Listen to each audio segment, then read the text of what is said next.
gentlemen, and welcome back to the Back from the Grid podcast. I am your host, Google, and we have a lot of fun planned for you today from the Senate. Our first segment today is the Senate.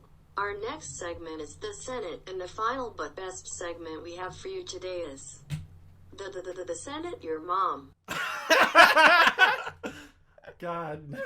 Welcome back to the Back from the Grid podcast. Thank you, Google, for that wonderful introduction. If you haven't heard the tale of Darth Plagueis, Darth the Senate the Wise, you should check it out on YouTube. Wise. It's a great meme. But yes, we're back. The Senate. Ladies and gentlemen, to the Back from the Grid podcast. Actually, hello. It's welcome back, guys, to the Senate. The Senate. Okay, so today we've got a fun day planned for you guys. We should introduce ourselves. Well, I'm Cody. Well, I'm Matthew. And that was Google. Keep talking. And stuff. Anyway, guys, we got a lot of exciting stuff planned for the day. Cody. Here it is. Oh. And I'm the Senate. Oh, God, no. Anyway. Thank you, the Senate. All right. I can't. I'm going. If you don't know what we're talking about, look up on YouTube the tale of Darth Plagueis the Wise, but every noun is the Senate. Senate. It's wonderful. We just watched that before we started. Have I ever told you the story of the Senate? The Senate. Okay, let's move on from that. Anyone who has no idea what we're talking about is just sitting there. Okay, so Matthew, how's it going? How's your week? How is everything in life? Doing great. I've been playing Resident Evil 2 again. I'm going through my third or fourth playthrough on the game. I played a little bit on Xbox, and I went to play on PC with the original soundtrack from the original game from Resident Evil 2. Mm-hmm. I'm just going to say this right now. Zombies should not take 9 bullets to the head. Yep. When I put 4 bullets in a zombie, I was walking in this hallway, and then a zombie crawls through the window, and he just gets up, and he starts walking over to me, and then all of a sudden, I shoot him like 4 times in the face, and he falls over, and I'm like, oh yeah, he's dead, right? And then I walk over his body, and then all of a sudden he grabs my leg, and I'm just like screaming like a little girl because I'm like, get away! He bites my foot, and I'm just like, I shot you 4 times. How are you not dead? How do you live? When you take a shotgun and shoot them in the face, and it still doesn't blow their brains. Yes. Cool Awesome. Story, bro. Cool story, bro. I don't want to talk about what just recently happened, though. That's pretty not dank news stuff. We just got done playing Halo, and the Senate. I won 100%. I just so want guys, everybody to know. If you don't know, every week we have a versus segment, and I win every week. Just because I think that I have the best statistical knowledges and stuff. And there's a lot of video games that me and Matthew play, and the only video game that I had never beat him at is Halo. Well, just before we started recording, we were playing some Halo, and Matthew, if you want to tell the good people out there what happened. I kicked his butt. That's 150% what happened. The Senate. Are you just going to chime in here randomly during the thing, just being like, the Senate? The Senate. Yeah, I'll take that as a yes. No, anyway. Actually, it was a very close game, but I won. I don't know. I mean... The Senate. Gosh darn it. Anyway, well, what have you been up to, Cody? I have been... my power went out today, so that was fun. That was fun. You didn't tell me that earlier in the day. You're just like, yay, my power's out. Yes. Goes to the restroom. Nope. Yeah, exactly. So power went out. No, I've been working and working. But we're not here to talk about that today. What we're here to talk about is video games and entertainment and lots of fun stuff. But you know, Matthew, the only reason that people come to this podcast is for one piece of information. What is that? And that is the games we've been playing.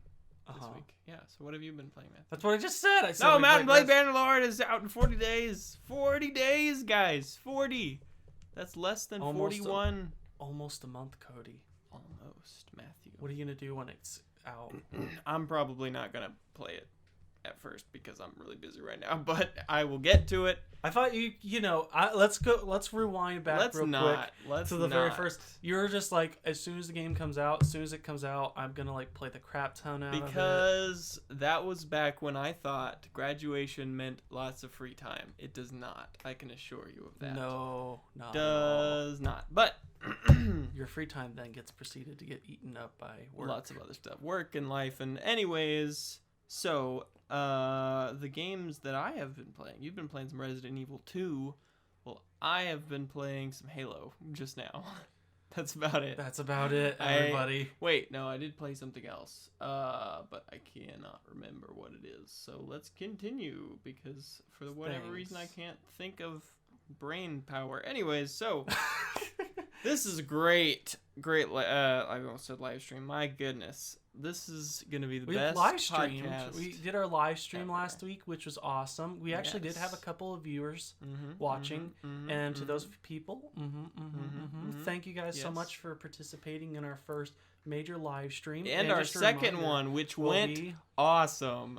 Amazing. It went really well. Yes. We haven't done it yet. As of recording this. Yes, because we're recording this. When you hear this. When you hear this, it will have already occurred. But we do Wednesday live streams, and unfortunately, I will be out of town on our day that we usually record, so we're doing this a little early. But I expect it to go awesome tomorrow, Matthew. It better. It very better. It better. So what's our first segment today, Matthew? Well, we got our new segment in. Alrighty, people. It's Today Into the Grid. Is going to be our next segment. Yeah. It's Today in the Grid, It's but Today that's in the close Grid. enough. Close enough. Anyway, So what's your news? What's happening I've today? got some exciting news. In the this Grid. Mad lad of a modder. This information. What's his name? The Senate. Is that his name? YouTuber Shark Shark. created a Wait, mod. not Shank? Oh my gosh. Your link says Shank. Oh my gosh. Is it Shank? No. Oh Your- my lord. Your link says Shank. Yes, he shanks people 100%. His name's Shark Mods on Twitter. Go look up his videos that he had recently posted. But yeah, no, he made a YouTube video of him basically modding a Joy-Con and making it into GameCube controllers. So he put them on the Nintendo Switch. He showed the process on YouTube. It ended up, at the time of recording this, I think it had like around 2-3 million views, which is absolutely ludicrous for him, considering how many views he's getting beforehand. He's like super small YouTuber, just made a couple mods for fun, made a couple portable consoles. But this was his first kind of controller. I actually watched a couple interviews of him talking about the process, and he had assumed that this was already going to be done at some point, but he noticed on the mod community for hardware modifications that no one's really done a project like this. So Matthew, just real quick, it is Shank Mods. It's not Shark. That's an N. Oh. Yeah. Shank Mods. Shank Mods. It's okay. Continue. Anyway, Shank Mods. Yeah, he made normal Joy-Cons into freaking GameCube controllers. That's awesome. Do you know how freaking... And you know what's even crazier? Is the fact that it's that he took a Wavebird to make this, but they still work independently. Like, you can take them off the sides of the controllers. You can hand it off to a friend. He added the plus and minus buttons onto the sides of the actual thing. And you're still able to... It's got the triggers on the bottom of them, just like a Joy-Con would. It's even got the Amiibo support and HD Rumble. It's got literally everything that's in a Joy-Con, but it's in a Wavebird controller. This is amazing. This looks cool. I've seen people have been using it recently because he got invited to a couple of more popular YouTubers for an interview. It is amazing. Like, I've seen like celebrities even mess around with it. Several online celebrities. And they say it's really cool, and it's really well made. In looking at this, it looks incredible. I would buy one. So what I'm saying is, hey Nintendo, if you're listening to this, which I doubt you are, you should totally make these, because this would be amazing.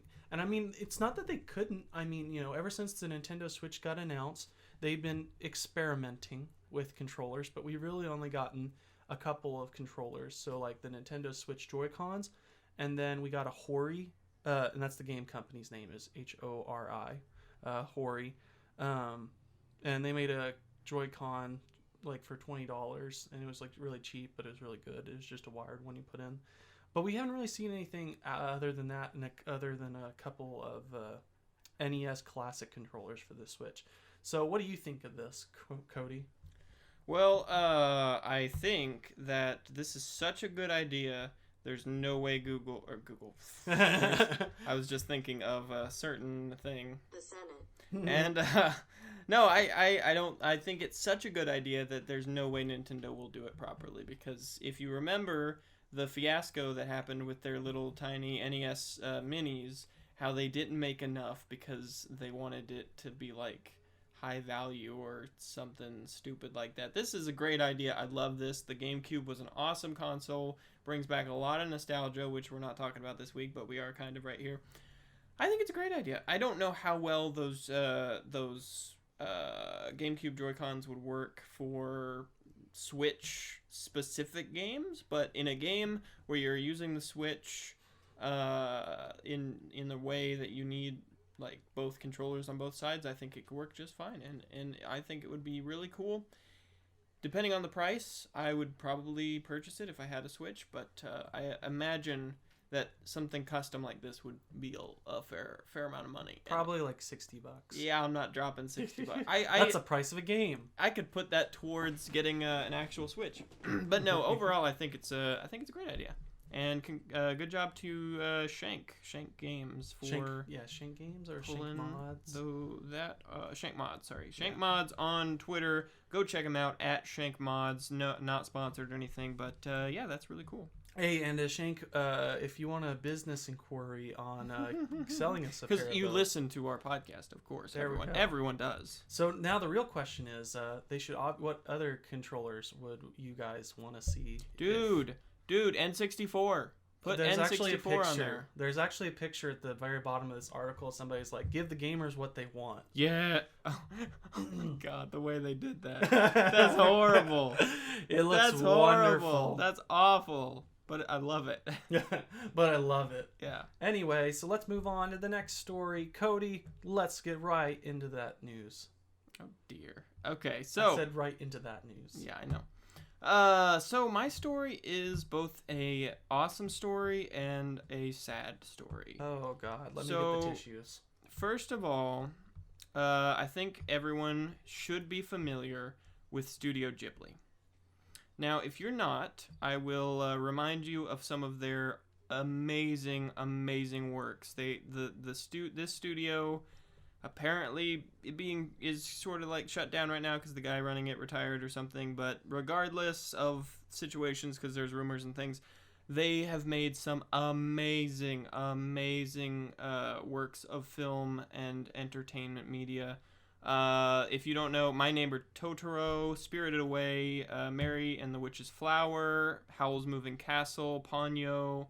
So many amazing films. I can't say amazing enough because they are wonderful. And I'm looking at some of them here. Some I haven't seen, and I'm going to have to go watch them because they look really cool. But for the longest time, Studio Ghibli was very hard to find, but they have signed a deal with a certain streaming company. Which streaming company? That will put all of their works on the platform. I'm scared to ask which one. They have partnered with Netflix. Okay. Now here's the sad part. They've partnered with Netflix everywhere in the world besides the US. Are you freaking kidding Canada me? And Japan. All three of those countries are excluded. Everyone else in the world gets Studio Ghibli on Netflix, but not us, Canada, and the Japanese. So, February 1st, 2020, Castle in the Sky, My Neighbor Totoro, Kiki's Delivery Service, Only Yesterday, Porco Rosso, and Ocean Waves, also Tales from Earthsea, will be released onto Netflix. March 1st, there's some more, such as Princess Mononoke, My Neighbors, The Yamadas. I'm trying to make sure I don't mispronounce these. The Tale of the Princess Kaguya. Oh. Okay, sorry, that caught me off guard. There's like a children's story that I've been using for practice for reading Japanese. That's called The Tale of the Princess Kaguya. I didn't know that they made it into a movie. That's neat. And then April 1st, assuming that it's not a prank, Pom Poko, Whisper of the Heart, Howl's Moving Castle, and a few others will be on Netflix for everyone except the US, Canada, and Japan. However, this is a perfect example of one of the reasons that a VPN could serve you very well. We are not sponsored by any, so just find one that works for you. I have the one I use, and you can find one that you use. But a perfect example, just get a VPN. Well, okay, I'm not suggesting you do this or anything. I'm just saying that this is a possible thing that could occur in some circumstances. By no means take this as a suggestion. But one could possibly, theoretically, get a VPN and move their internet connection to one of these countries that does get Spirited Away, and then just watch it like that. That's why you should live in the US of course, if you want to do this, you should totally just move to that other country just so you can get these. You should totally move your entire life over there just so you can get these Studio Ghibli movies. Yes. Yes, VPNs are 100%. good though. Anyways, let's see. The director of original animation at Netflix said that this is a dream come true for Netflix and millions of our members. Studio Ghibli's animated films are legendary and have enthralled fans around the world for over 35 years. It's wonderful. It's great. They're available in languages, lots of languages in Latin America, Europe, Africa, and Asia, except for Japan. And a few others. Anyways, I feel like we're missing something. So the thing that we're missing is that in not 2014, that's when he announced his retirement. Where's the thing? It was right here. So Studio Ghibli made a deal with a certain company, and I unfortunately am having trouble finding the correct where the thing is. So, North American fans wondering when they'll get a chance to watch the films of Hayao Miyazaki, who is the director person of Studio Ghibli. I might recall that last October, Warner Media announced a deal to bring the animated classics to its new HBO Max platform. So you can get it, you just got to go get a 15th streaming service, which is expected to be launched this May. You know, internationally, Netflix is doing great. But nationally, it's because of capitalism. Capitalist America. Everybody's making a streaming service over here. All the other countries, though, are like, hey, Netflix. Yeah, but, competition is good in most circles. But anyway, so that's Studio Ghibli. It's coming February, March, and April of this year. It's really cool. I love Studio Ghibli. And if you haven't seen some of their works, you should take a look at them because they're really good. Matthew, what do you think about this story? I'm very sad. I've been really wanting to go through a couple of these. Actually, where I work, we do sell these movies. And I look at a couple of them, and I'm like, oh, yeah, I want to watch some of them. For some reason, though, I thought Silent Voices was from Studio Ghibli. And I looked that up while you were talking about that. And I was like, no, I'm just completely crazy. Yeah. I really want to watch that animated movie. Have you ever heard of it? I have not. But looking over Studio Ghibli stuff, there's a lot. They make a lot of stuff. They've made a lot of stuff. Not all of them are perfect, of course, because, they got to start somewhere. But some of my favorites, personally, is Spirited Away, My Neighbor Totoro, Mary and the Witch's Flower. All of those were really good. I haven't watched Howl's Moving Castle yet. I think I tried, but I didn't quite get to it. But I'm looking at one here, Tales from Earthsea, and that looks really cool. It's got a picture of a dragon on the front of it. It looks lit, so I'm going to have to watch that. But anyway... So, Matthew, I think that's it. Google, what did you think about our news stories today? The Senate. Thank you, Google. Thank you, Google. All right, so moving on to my most favorite. I wonder why it's your favorite segment. I wonder why. For 21 episodes, I have become victorious. No, for 20. On the Versus segment. So, will it be 21? Let's find out. Ladies and gentlemen, last week, we pitted... Dexter from Dexter's Laboratory against Jimmy Neutron from Jimmy Neutron. And you guys decided, 9 of you have voted. No one left any comments, unfortunately. Come on, guys, you gotta comment for us so we can talk to you and hear from you. They don't care, I think. I think they just vote. Yeah, I think that's fair. So, we got 9 votes. Matthew, would you like to take a guess? No. As to where those votes were allocated? I think we all know. I think it's okay if we just, Move on to the next one. So the victor from last week was Dexter from Dexter's Laboratory. Okay, I just want all of you to know, I'm gonna start unfriending people who Oh, are no. over there Ruh-roh. who are voting for him. So that's for this week. But this week we have sort of a rematch of the second. Not really a rematch, I think it but was more the of a second. kind of a A we're using reimagining. sidekicks here this time So around. instead of the main characters, we've gone for the sidekicks. It's sort of a throwback. We are doing who, Matthew? Who is going up against who in a fight to the death? Luigi versus Tails. You sounded really not into that whole thing when you did that. 'cause- Sue me. I can talk like this for days. I could host Jeopardy. Yeah, thanks. It is Luigi versus Tails. So, now, last time we did Sonic versus Mario. And Mario won because he's obviously better than Sonic. But, who is the better sidekick? Matthew, why don't you go ahead and give us your answer? Luigi. Why do you say that? Because he literally has most of the strengths of... He's literally Mario, except he's the side character. Yeah, but he's not really Mario because when he's driving in Mario Kart, he looks at you with an evil look. Yes. See, that's just him, throwing you shade. Uh-huh. He's tired of being player 2, darn it. Darn it. Well, he is player 2, but Tails, on the other hand, Tails has Player a special 2. ability that gives Tails the edge against Luigi. Because well, let's go ahead and say what that because is. where Sonic failed against Mario from being always on the ground and where Mario could ground pound him into dust, Tails can fly. Yeah, but And I think you'll remember, Matthew, that anything that touches the Mario brothers from above their feet is an instant kill. Unless they have a mushroom, which is 2 hits, and it's an instant kill. So, Matthew, what I propose is that Tails can fly, grab a Goomba, and drop it on top of Luigi, killing him instantly. Yeah, but here's your problem with that logic. Luigi can also kind of fly. No. Because if you played the games, which I Really, assume really you can't. don't, he can Hey, actually... hey, fight me. Specifically, the new Super Mario Brothers trilogy, he could actually... he had an ability where he can actually not only jump higher, but he also stays in air longer. So if he wanted to, Tails tries to fly. And flies... she can't fly very high, too. If you played the games... Hang on, I have to he check didn't, something. No.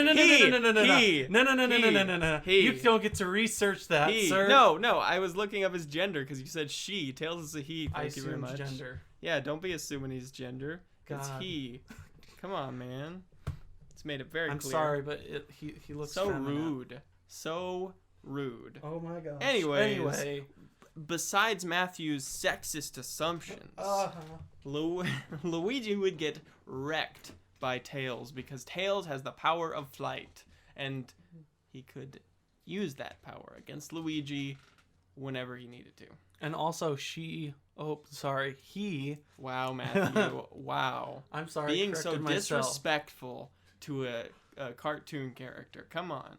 Anyway, I thought we were better than this, Matthew. he can also get hit by an enemy too. You also have to take that in consideration. He can't just touching it. Google, what do you think about Matthew's sexism? For shame. Thank you, Google. Thank you. For shame. Yeah, if Tails touches... I think you'll find that the enemies of the Mario Brothers, seeing that they have an ally, And also- Tails, would not injure him and let them team up so that they could defeat Also, Luigi. just to let you know, given the context of previous fights, this is a fight between 2 opponents. Well, then that is Only. assuming that he wouldn't have access to power-ups either. So it Mhm. would be base baby Luigi versus Tails, and that's an even unbeatable fact. Well, let's think this for a second. Luigi's got all the strengths that Mario has. Don't go questioning that because it is true. Not if he's in baby form, which he would be. If No, this was this just is not a head-on baby. head This is fight. not baby. He doesn't start all grown up. He has to eat a mushroom first. And if this is just a one-on-one fight with no help at all, then it is a baby Luigi. You have failed. And even then, he still has strength. He's still He strong. can't even break a block when he's a baby. Uh-huh. And Tails could just fly him up 100 meters, 100,000 meters in the air and drop him to his death. Yeah, but Luigi doesn't take fall damage. Well, if he falls far enough off the screen, he does. He instantly dies if he does that. Yeah, but that's falling into the void. Well, he could push him into the void. He can fly. He can go anywhere. There's he no wants to. void. This is a fight. You this don't is know. an arena. This Literally. is an arena in the void. You don't know. No, oh my god. No, this is just a fight between two opponents in arena, just like how it's been the last couple of times. If that's so, then he has no power-ups and he is Baby Luigi, and then you have been defeated. No, all he needs to do is just jump. And also, Tails is way slower than Sonic, too, so it's kind Doesn't of matter. He evenly can just go matched. up. He can just go up, boy, forever. No, he can't. Yeah, he just flies. He can't go. The power of flight is what gives Tails the ability to defeat the Mario Brothers. He can't fly that high. Luigi in particular. He can't fly that high, though. Yeah, he can. No, he He can can't. fly as high as he wants to. No, he does. Have you played the games? I've played enough. You played enough. Ladies and gentlemen, this assumption It depends here- on the game. If you're in a particular game, he can fly into infinity because he gets launched by the game's mechanics. Mhm. Well, that is the argument, ladies and gentlemen. So please, If you let guys us don't know. vote for me this time, I'm gonna be all disappointed with you. It's been 21 episodes, guys, and I haven't won one. So let us know on our social media pages on Facebook and Twitter. Facebook is Back from the Grid Podcast. Twitter is Back from the Grid. You can check us out on Twitch for our weekly live streams on Wednesdays, 12 to 2 Central Standard Time, on Back from the Grid on Twitch. And let us know who you think would win in a fight between Luigi and Tails. And yeah, let us know that. And Well, technically. well, technically is our next segment, Matthew. What do you got for us? All right, so me and Cody are going to talk about a Verge recent article of Alphabet CEO Sundar Pichai. Do you need me to Pichai? read that? Sure. All right, let me open the link real quick. I don't have it ready. All right, Alphabet CEO Sundar. Yeah, you got it right. Pichai. Pichai. Which, if you guys don't know, Hang on. Google. What's the name Let's of ask your the CEO? company. Yeah, what's the name of your CEO? Your CEO. Oh wait, it translated to Tamil. In English, it means begging. All right, that's not what I wanted. Well, that makes sense. Yeah, hey, just stick to English for now, Google. If you could just do that for me. Anyway, so a lot of Alphabet. languages. Hang on, there it is. Pichai. Pichai. You got it right. Good job. Anyway, so That was Google worth is owned by another company called Alphabet. Yes. And Alphabet CEO Sundar Pichai had a talk with The Verge recently, January 20th, 2020, basically doing an interview about the future of artificial intelligence and the need of regulation. In this article, Pichai pretty much said that there's no question in mind that artificial intelligence needs to be regulated in the future, but it is important not to. Well, it is too important not to. The only question is how we approach it. Companies such as ours cannot just build promising new technology and let the market forces decide how it's used. It is equally incumbent on us to make sure that this technology is harnessed for good and available for everyone. In that article, he went ahead and also pretty much stated the fact that the companies such as ours cannot just build promising new technologies and let market forces decide how it will be used, and it should be used for good, and that the AI should not should not overreach what it's intended for or be used for bad. So anyway, Cody, what do you think on Kill all humans. Google's no? Google no! So, I mean, look, AI is scary. I'll admit that. Skynet. I mean, not just that, like, I think it was just last year, Facebook created an AI that started talking in its own language, and the developers couldn't understand what it was doing, and so they shut it down. AI scares me, and it's such a high potential technology. There's so many new things and breakthroughs that could be made with a super intelligent AI, but it's also extremely dangerous. Stephen Hawking, I think, warned against it. One of the smartest people alive, rest in peace, warned against AI. A lot of the most influential scientists warn against it, but I don't know. AI is a dual bladed. What is it? It's a two. What's the thing when it's a two-sided thing? It's got two blades. It's too gray. No. Or it's double-edged sword. Double-edged sword. That's what it is. Thank you. It's too much of a double-edged sword. It's a double-edged sword. On the one hand, it's helpful, but the other hand, we have to be careful because it could be volatile. So I do believe that it should be regulated. However, if we preempt it too much, then we might be words. Come on, guys. We can talk when we're not being recorded, but not when we're recorded. Gosh, this if we regulate it too fast, too quick, then we might be depriving ourselves, that's the word I was looking for, of opportunities, a potential future super boost in technology and space travel and who knows what else. So I think yes, it should be regulated, but it should just be taken with caution. If Facebook and all the other companies messing with this stuff does what Facebook did, and if it starts to get away from you, shut it down, back it up, learn from it, try it again, then I think we'll be fine. Yeah, no, that's just one thing we're going to have to look forward into is as we keep going on with this industry, with deepfake technology along with other possible technology and AI like artificial, for example, with artificial intelligence, they're using it to like do Word documents. I mean, for like Google Assistant, they were having it to where they can make phone calls and schedule appointments for you. And that's pretty cool, but at the same time, could something like that be used for potentially bad influences? And we've seen it to where it also regulates and adjusts what you see on Facebook or YouTube and stuff like that. And then you get into algorithms. And then you get into the tunnel. I don't remember what it's called, but the idea is like you're only hearing what you want to hear, and that can be very dangerous if you Geez, words. Come on. If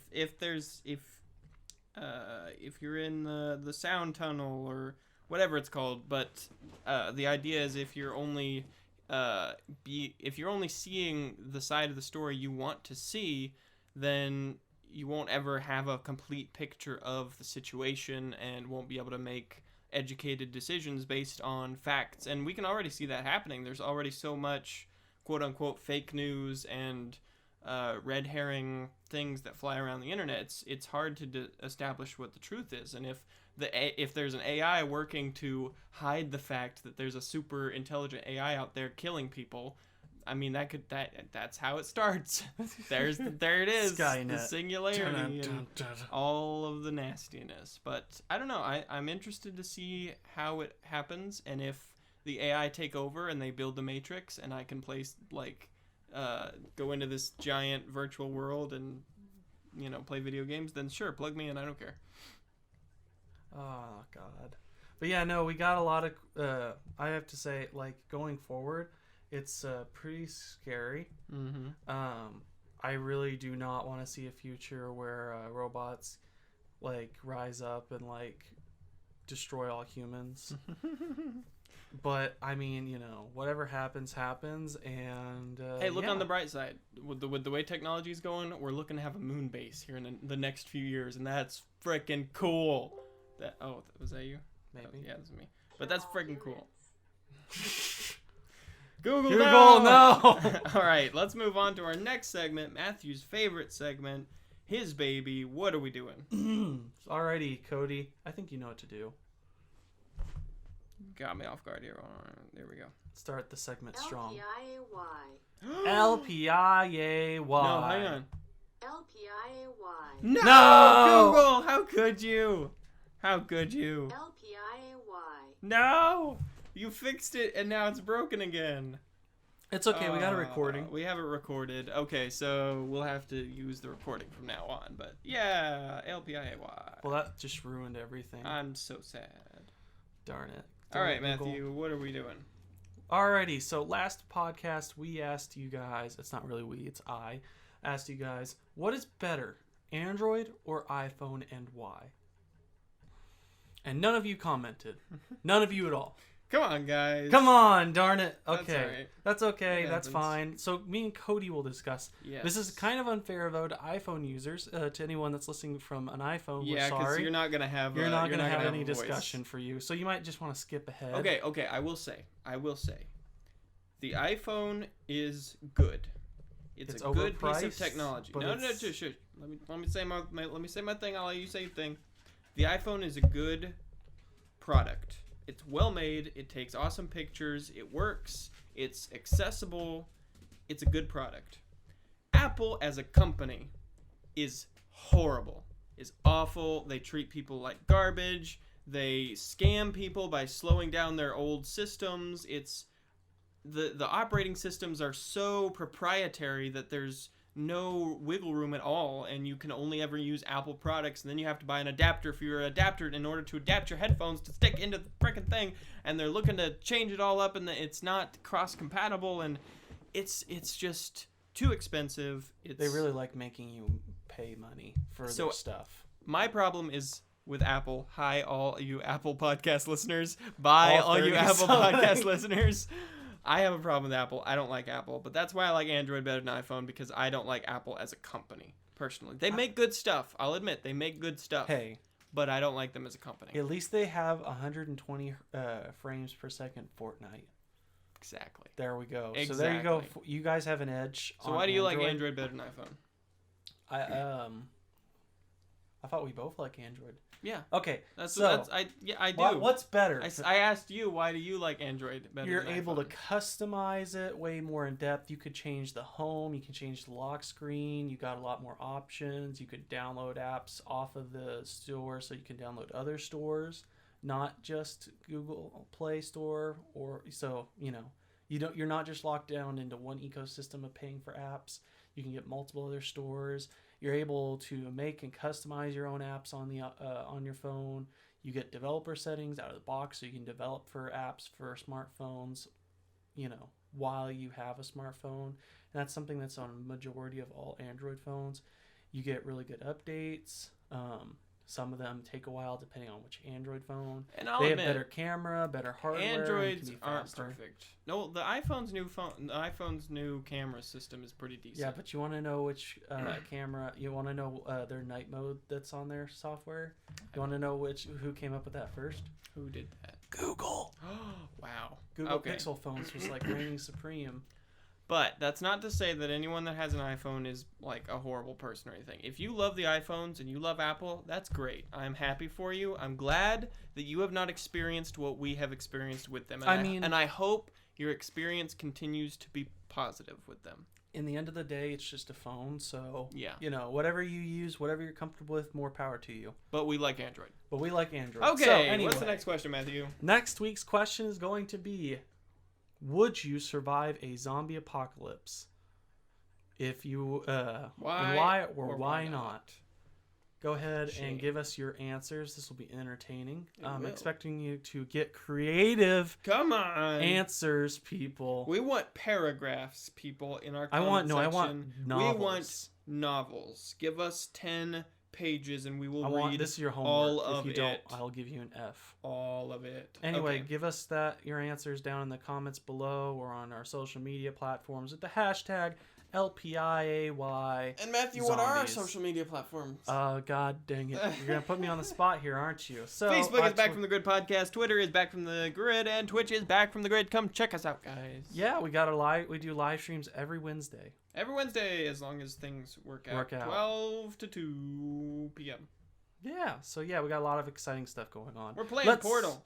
Go ahead. Yes. And move into our the next segment, the final segment. Amazing segment, which this is our review of Screen 1917 in our segment Screen Time. Correct. Everybody, So, first of all, we will yeah. state this will be spoiler-free for the first half. Once we get to spoilers, we'll We will do a say soft their spoilers. sign-off, and then we will let you guys go because we don't want to spoil the movie. Go watch the movie. It's great. Let's get in. Matthew, what are some of your unspoilerific opinions of this movie? This movie is beautifully shot. Agreed. I will say, as somebody that went to school for electronic media production, I thought you were just going to stop there. As someone who went to school, it looks amazing. Mhm. The cinematography in this film is great, and I feel like it is Oscar worthy in some aspects. I really want to see them win an Oscar for this film because it is beautifully shot. The cinematography is good. There are so many scenes in the film that convey a really heavy, deep emotion or feeling towards a character. That really adds towards the character development, but before without we get talking. too in deep to that, for those who don't know, what kind of movie is 1917? 1917, and I'll just do a basic plot synopsis based off of the actual IMDb With no page. spoilers. With no spoilers. Basically, I think it's lieutenants. Two lieutenants. It's a lance corporal and a lieutenant. A lance corporal and I think. a lieutenant get informed by a general that the 2nd and 3rd Battalion... In World War One, two people on the British Army get enlisted to send a message to stop an assault yeah on a retreating German. to stop a wow, geez, words just don't work today. They send a message to stop a possible catastrophe in the war, causing lots and lots of casualties. Yeah. During this, there's hijinks and intenseness and other things that are good. Also, this movie is all shot to look like it's one continuous shot, which is really cool the way they did it. It is really great. I could notice some parts where, and this is just from somebody that did go to school. Me and Cody went there for that, and we were noticing throughout the film where they would cut, where they'd make the cuts, and it was so expertly well done that it was like, holy crap! It was done to be seamless. Yeah, and it was really good how that done that. There was a couple of shots where it's like, I feel like you kind of broke it, the continuous shot thing there. But you kind of have to with for a film like that. With a feature film, that like for a short film doing a continuous shot movie, that's hard already. But what was it? An hour and 18 minutes or some film, or 2 hours or something? It was short. It was pretty short, but I mean, it got the job done, so it was pretty good. But anyways, let's get into the more detailed opinions of it. So yeah, without spoilers. There was a lot of, how would I say this? There's a lot of dark imagery in this movie. I feel like it definitely does a great job of kind of putting in this word of war is bad.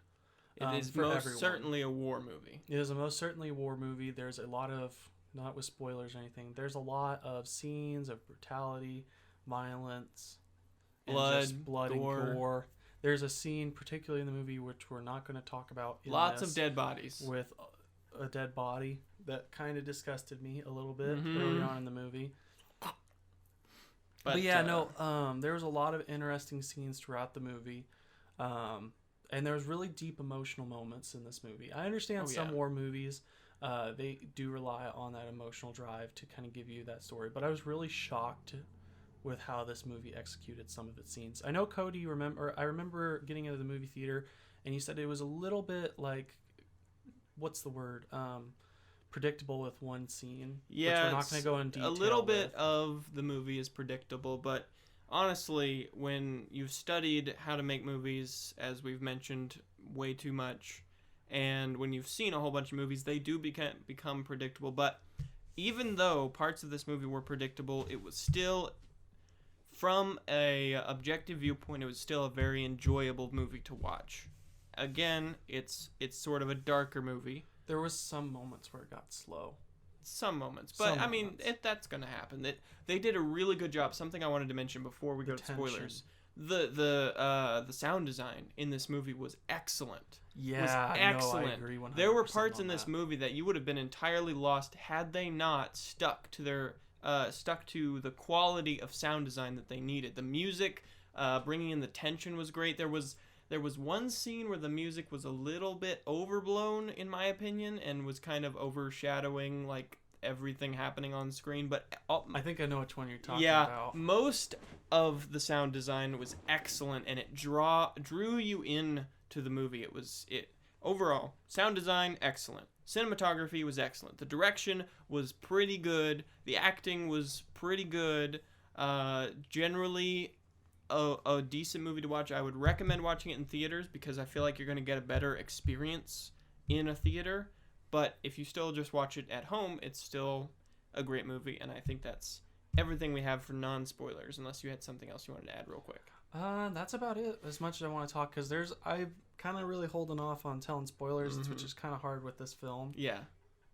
So most of it is spoilers related. So anyway, that's it for this. If you guys haven't seen the film, please go watch it and then come back and listen to ours, or just go watch it and then listen to the next episode or whatever. Let's go ahead and settle this before we move on. Yes. Thank you guys. What? So let's go ahead and give our verdict of should they go watch it in theaters. Oh, absolutely. Would you say yes? Yeah, yes. Absolutely. So if you're thinking about it, go watch it in theaters. Go definitely. Would you? I would go as far as buy it on Blu-ray. Sure. Yeah. If you more of a rent. It depends on what sort of movies you like, but I personally I would recommend it. Definitely go watch it if you get the chance. But that's it for spoilers, non-spoilers. So if you haven't seen it, go watch it. Come back and then listen to us. We're going into spoiler territory, everybody. Thank you for listening. If you're leaving now, and check out our live streams and our social medias and all that. Back from the Grid on Twitter and Twitch. Back from the Grid podcast on Facebook. Okay, let's talk about spoilers. Where do you want to start, Matthew? Oh man, so the very beginning, it did a really good job of just like, he's just goofing off in the very beginning. And then all of a sudden he gets basically told, hey, by the way, if you don't do this and get this done by this time, your brother will die. And it just like this shock and this realization, he's like, oh crap. Yeah. And then all of a sudden he's just like, I don't care what happens. I feel like that was a very clever way for them to drive the characters forward. Because as the other character was saying, if they had just taken their time and went slow, I mean, they probably would have came out okay. I feel like it was because they were rushing that got them killed. Or one of them killed. Yeah. And almost the other one, too. Multiple times. And I have to say, one of the things that didn't quite work in this movie for me was the CGI. The CGI rats and the CGI cow. Both of those were not great. I have to be honest.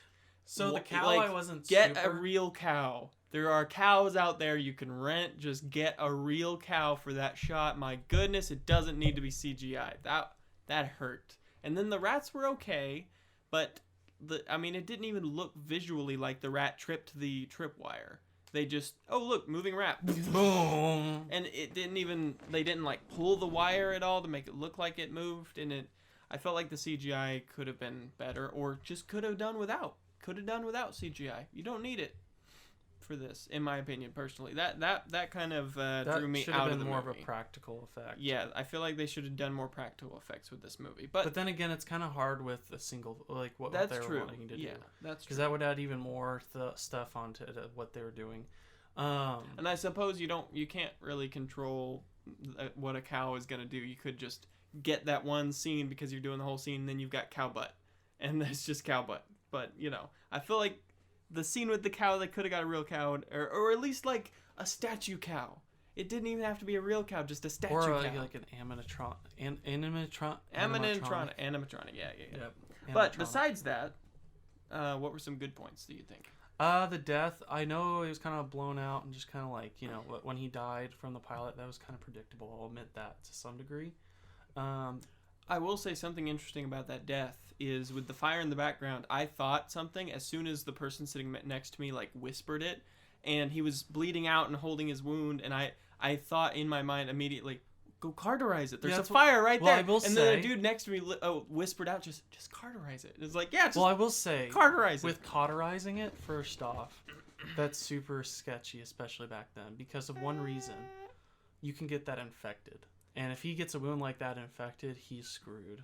I mean, you got to be careful with it, but he already died, so what's the problem? I mean, yeah, but he was gonna die one way or another. There's a chance that I mean, he may yes, there's survive, a chance. But Well, at the yeah, same time, increase the chances, man, because you're not gonna survive if you just bleed out. And then he kept lifting him up, and I get it. This was World War I. They didn't have medical tactics, so I'm not like saying the movie's bad because of this. But the one thing you do when you've got a knife to the belly is not stand up. You stay laid down so the gravity helps hold the also, wound together. if he cauterized it, it was a deep cut wound. So I'm pretty sure you can't deep cut, use that to cauterize a deep wound. I mean, like that that. knife had to go through a lot of clothes, and from a quote-unquote pilot who was supposed to be quote-unquote very injured, which, okay, that's another thing that I'll mention. World War I was the last war that had, in my opinion, any sort of chivalry. Because there's a story from World War I where during Christmas, a large section of the front line, both French and British troops and German troops, got together and just had like lunch and enjoyed Christmas and played soccer and stuff on the battlefield in no man's land. And this is a true story. It happened. Look it up. And the way that they treat this, that's why I really didn't like it personally, is that this pilot would just kill the guy who pulled him from the fiery plane and was saying that they're gonna save him. I mean, I know he's German, doesn't speak English, but that is not the place that war was at World War I. Just from a historical standpoint. There was even another story of, and I'm sorry, but I'm getting into a little history buff stuff here, but there was another story of a German plane that escorted an Allied plane in World War, that might have been World War II, but still, escorted an Allied plane who was like on its last leg, who was trying to get back home, and this fighter pilot could have killed it, could have killed everyone on there, could have destroyed the plane, but he had a sense of chivalry and was just like, what's the word I'm looking for? He was very, because the plane had survived such critical damage and it was still flying, he was in awe of that, and he kept telling the plane to land, but the plane refused to land, and he escorted him. The German pilot escorted the Allied plane back to the channel. And so there was a sense of chivalry with times at war of this, and that is one thing that really irritated me about the death scene and made it not real for me, was how they saved this German pilot from the burning plane, and he still stabs him. Like, what was he expecting to do? There's two of them, and he just got himself shot. I feel like that was poor writing, and they could have done it better and say, like, the plane crushed him. That would have been more emotional for me. Oh, and it was like catching fire. Or something like that. Not the German is evil and he stabs people. No, there's a sense of chivalry and honor between these soldiers. So that part drew me out of the movie and made it just feel a little fake to me personally. But anyway, that's my like one nitpick with that. I didn't care for that scene. And then also the scene where they're supposed to be isolated and alone, and then they're walking through the house and suddenly there's a whole platoon there. They just showed up real quick. They just showed up real quick. But beside, I know you've got restrictions when you're only doing one shot because you can't do 2 hours later or something like that. But I mean, you could have. That's what they did with. They did when he got shot in the face. Which, by the way, how did he survive that? So I'm pretty sure he got shot in the helmet. That's what I'm thinking. And the helmet deflected the shot. Yeah, but they didn't show it. And then he fell. Well, no, you saw it. Like, it was really fast, but you saw the helmet like go flying backwards, and then he went downstairs and hit his back of his head. That's why he has that wound on the back of the head. Okay. I'm pretty sure he's probably got a really bad wound, or he's probably got a cracked skull. Yeah. Yeah. He's probably gonna be screwed up for life now. Well, not the actor, but yeah. Well, the character. But and the real life person, because at the very end of the film, it looked like that was a real. Oh yeah, maybe. I don't. Well, it was someone who told those stories. I don't know, like a World War II or World War I veteran, I would imagine. But regardless of that, what were some other thoughts you had, Matthew? I really liked this movie's approach on show don't tell, I think I talked about it a little bit in the non-spoiler section. There are shots that are done so expertly well that of just really showing characters' emotion. Like, for example, when his friend died and he got into the car with the platoon, and you're just hearing the platoon's chatter, but you're just seeing his actions. And then when the car gets stuck, he's like frustrated and upset, and he's screaming at the rest of the platoon to hurry up. And then like the guys are like, "What's your problem?" I feel like in a lot of movies these days, it gets all too often. Oh, I'm sad. Oh, I'm happy. Oh, I'm this. We don't want you to tell us. Show us. The point of a movie is that you're watching it, so you show things. Like, humans, believe it or not, can actually determine whether you're upset or happy or mad just by your face. Just by your face. It's amazing. I know. Crazy, but that's not. We're not talking about those movies. We're talking about this movie. This, like I said, this movie. And this beautiful. movie nailed it. Oh yeah. Oh, absolutely. That the best. I mean, okay. Even though I was pulled out of the death scene because of the way they portrayed the German menace, which I don't think was quite accurate. German's bad, Britain's good. Yeah. The actors still did an amazing job, and I never once saw them break character through that death scene. The guy, he played dead perfectly. The guy was... He was as you would expect someone to be who just lost their best friend in war. So the actors did a great job throughout that. It's just a little bit of the writer's fault that I got pulled out of that scene. But I'm sure it was just me. I'm sure everyone else had a great time with it. Yeah. But regardless of that scene, what I was talking about in the non-spoiler section with the sound design and the musical score that went overboard was when he was running through after he woke up and he was getting shot at. And then all you could hear was... And you could barely hear the shots. You couldn't hear footsteps. And it was just loud music. And it's like, okay, like, that's great. I know you love your music. But this guy... I feel like it would have been more powerful of a scene if it was just the sound of him running. And the footsteps. And the dirt crunching. And just that without this huge musical score. And put some good bass on the shots. Like... Yeah. Like, and actually emphasize that he's about to die. Not that he's, like, flying across the sky or something. That was my only issue with the sound design. Otherwise, when they were sneaking through no man's land, the music that was playing there, that was such good tension. Where the barbed wire was already like, oh, he sticks himself in the hand with the and then he puts it into a dead body. Oh my god, that was disgusting. That was wonderfully done, but it was disgusting. And he's just like, my first thought was like, all right, he's got AIDS now. Like, that's awful. He's got AIDS. He's got everything. He's got everything. Everything. Now. He's got Ebola. Yeah, he's got that. Ligma. He's got that Ebola. He's got that diabetes. Oh my god. Anyway, yeah, no, that was it was a really well filmed. Overall, amazing film. Not perfect. Not perfect, but amazingly done. And trust me, I've seen some bad war movies. I've seen some really bad war movies. I don't remember what it's called, but if there's a movie that the first thing you see is the review scores, 8 out of 10, 10 out of 10, 9 out of 10, from this place and this place, it's a bad movie. It's a bad movie. Trust me. It's a bad movie. Every time I see that in a trailer, I'm just like, okay, I don't want to watch this. Because if they have to rely on the review scores to get people to watch it, I don't want to touch it. Because I've bad things. Great movie. Loved it. I hope to see more. I mean, I hope to see more from whoever made the movie, and they do more stuff like that, because I love pushing the envelope on, like... Imagine seeing a horror movie where it's all one shot. That could be... that's opening the door for more potential ideas. Yeah. I mean, it just goes to show that even though there is it is a limitation. Formula, even though there is a formula for making movies, you can always innovate and change it up and break the rules. And that's what this film shows. Exactly. And have something amazing happen. Also, the scene where he goes into the forest and the dude's singing. I loved it and I hated it. I loved it and I hated it too. I thought it was going on a little bit. It was great, but then I was thinking like, okay, all these soldiers who are out on a battlefield, ready to kill people, ready to be killed, they hear footsteps and no one reacts. No one even looks or acknowledges that this guy's going right up to him.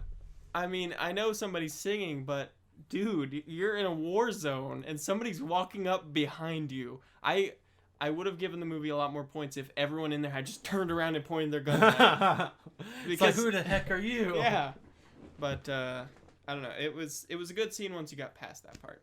Yeah. But yeah, so definitely go watch the movie if you get the chance. And Google, what did you think about the movie? Clap, clap, clap. What? That changed to French for some reason, so it had a French accent when it did that. Plip, plip, plip. Okay. Here, well, this is the English sound. Clap, clap, clop. Clap, clap, clop. All right, there we go. Thanks, Google. Yeah. All right. Anyway, guys, so that's going to be the podcast. That's the podcast for this week. everybody. Check us out next Wednesday, because we've already done last Wednesday's, which is tomorrow for us. Live stream on Twitch at Back from the Grid. So thank you guys so much for listening to this episode of the Back from the Grid podcast, and we will see you on the next exciting episode of the Back from the Grid podcast. Alrighty, bye. Bye. I was going to try to get the Senate, but I didn't get the chance. You can still do it. You can still do it. You can still do it, Cody. Do it. Finish it. The Senate.